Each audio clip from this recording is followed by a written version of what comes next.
Hai teman-teman semua. Selamat datang di video pembelajaran kali ini yang akan membahas tentang cerita pendek atau yang sering kita sebut cerpen. 1. Definisi apa sih cerpen itu?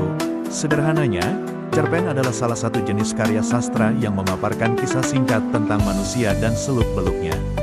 Ingat, namanya saja pendek, jadi ceritanya pun ringkas dan umumnya berfokus pada satu tokoh saja. Menurut Kamus Besar Bahasa Indonesia, cerpen idealnya tidak lebih dari 10.000 kata dan memiliki 3 bagian penting: perkenalan yang menarik, konflik yang seru, dan penyelesaian. Untuk membuat sebuah cerpen, terdapat 2 jenis unsur utama. Yang pertama adalah unsur intrinsik, yaitu unsur yang membangun karya sastra dari dalam cerpen itu sendiri. Yang termasuk ke dalam unsur intrinsik cerpen adalah tema, alur, tokoh dan perwatakan, latar, amanat, dan gaya bahasa. Mari kita pahami satu persatu.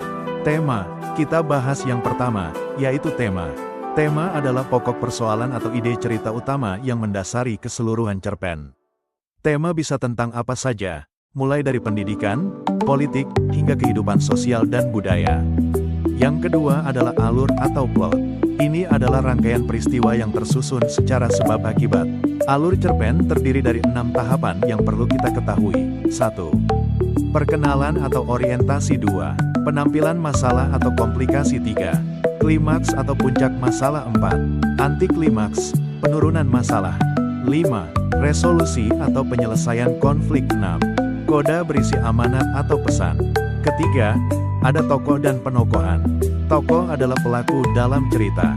Berdasarkan fungsinya, ada tokoh utama dan tokoh pembantu. Berdasarkan wataknya, tokoh dibagi menjadi protagonis, antagonis, dan tritagonis. Keempat adalah latar atau setting. Latar adalah gambaran situasi di tempat terjadinya peristiwa. Latar dibagi menjadi 3, latar tempat, latar waktu, dan latar suasana. Terakhir untuk fungsi.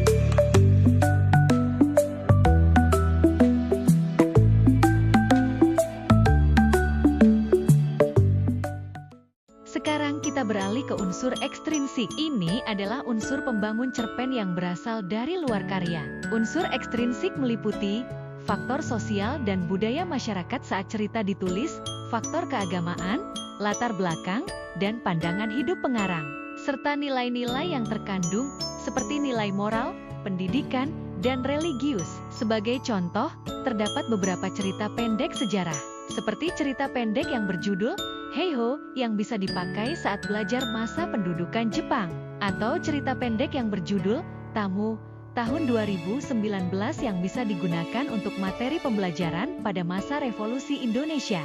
Adapun cerita pendek yang berjudul Bapak Presiden yang Terhormat bisa dipakai di dalam pembelajaran literasi sejarah masa Orde Baru.